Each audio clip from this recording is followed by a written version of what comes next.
Саламатсыздарма, мен Жалағаш ауданы Темірбек Жүргенов ауылы Әбдікар Мұңалбаев атындағы нөмір 17 орта мектептің 8 сынып оқушысы Қалдан Інжу. Менің жобам Сырдария бойындағы құпиялы Жент қаласы. 10 және 12 ғасыр аралығында Сырдарияның төменгі ағысы бойында орналасқан ірі орта ғасырлық қала орны. Жалағаш ауданы Аққыр ауылының оңтүстік жағына 30 шақырым жерде орналасқан. Бұл қалада мұсылман дінін ұстанып, түркі тайпалар мекен еткен дейді. Жаркент, Баршыкент, Ашнас қалалары Жент өлкесінің қалалар тобын құраған. Қаракенеттер билігінен кейін моңғол шапқыншылығына ұшырағанымен саудагерлер пайда табу мақсаты үшін осы қала қолайлы болған дейді. 11 ғасырда Арал теңізі Жент теңізі аталып, бұнда түрік атасы Анадолы Селжұқ жерленгенін айтады. Өзектілігі: Жент қаласы Сырдария өзенінің бойында орналасқан және де жібек жолын құрап жатыр. Қазіргі таңда Қазақстанды тарихи сананы жаңғырту, ұрпаққа берілетін саналардың бірі. Ұлттық құндылықтарды дәріптеп отыруымыз қажет. Жентті көптеген адамдар зерттеген, көптеген зерттеушілер, ғалымдарымыз да бар. Соның ішінде Лерх 1870 жылы, Каллеур 1900 жылы, Кастене 1910 жылдары өз еңбектерінде қосқанымен орнын нақтылай алмай кеткен. Бірақ 1946 жылы алғаш рет Толстов өз зерттеп осы орнын тауып, үстіңгі бетінен жинаған дейді. Және де оның жасын 12 және 16 ғасыр деп те жасаған. Хорезмнің осы державаға айналу барысында 12 және 13 ғасырда ең тіректі қалаларының бірі болып деп те айтқан.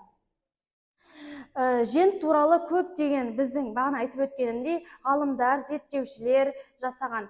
Сол кезде бізде орыс, кеңес және қазақстандық зерттеушілер өздерінің көптен көп үлесін қосқан. Ішінде Лерх, Кастене, Байпаковтар, Мунятовтар болған. Қызылорданың оңтүстік батысқа қарай 115 километр үлкен Жаңадариядағы Жанқала деген жерде, осы жерде Толстов басқарған дейді. Хорезм археологиялық экспедициясында 1946, 1958, 1961 жылдар аралығында осы Агатжанов пен Толстов зерттеген. Сонымен қатар осы ескерткіштерді Жент қаласымен сәйкестендірген. Сонымен қатар екеуі бірігіп осы Жент қаласының ескерткіші болып табылды. Жент қаласының орналасуы: Қазақстанның киелі жерлері географиясына енген бұл нысан Сыр еліндегі Жент қаласы. Жент қаласы Қызылорда облысы Жалағаш ауданы Аққыр ауылының оңтүстігіне қарай 30 шақырым жерде, республикалық маңызы бар мәдениет ескерткіші. 1219 жылы Шыңғысхан әскері Сыр бойындағы қалаларды күл-талқан етеді. 400 жыл бойы мәдениеті қалыптасқан бұл қаланы бір мезетте жояды. Жошы 13 ғасырда келіп, ұзақ уақыт бойы оны өз ордасы етеді. Сосын Жемал Қаржы Жентте болып, бұрындары өте бай елде бишараға айналғандығын айтады. Женттің құлдырау себептері: Женттің құлдырауына көптеген факторлар әсер еткен. Соның ішінде соғыстар, шапқыншылықтар, әсіресе ең маңызды рөл атқарған бұл моңғол шапқыншылығы. Моңғол шапқыншылығы осы Жент қаласына көптеген соғыстар ашқан. Табиғи өзгерістер мен климаттың ауысуда болып отырды. Моңғол шапқыншылығына дейін Жент үлкен қала болатын.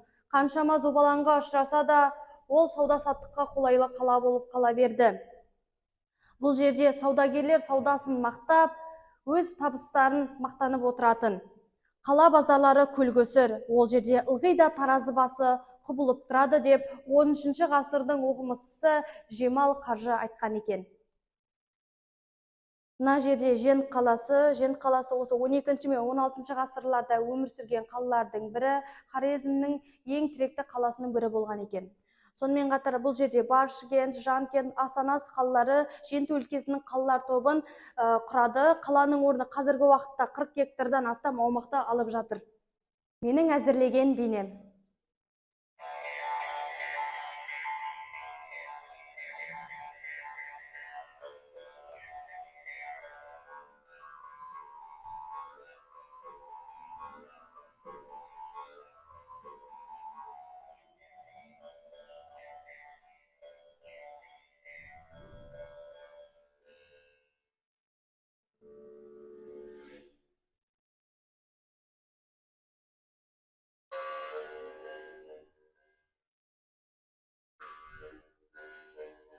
Жалағаш топырағы түрлі тарихи ескерткіштерге бай, қойнау қатпары ашылмаған құпияларға толы киелі өңір десек қателеспейміз.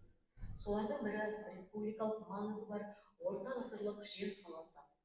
Қазіргі таңда Жент қаласы Жалағаш ауданы Аққыр ауылының шығысында 30 шақырым жерде орналасқан ескі қала орны. 10-12 ғасырларда Жент Сырдарияның төменгі ағысы бойындағы негізгі үлкен қала болған. Қалада мұсылман дінін ұстанған түркі тайпалары қоныстанған.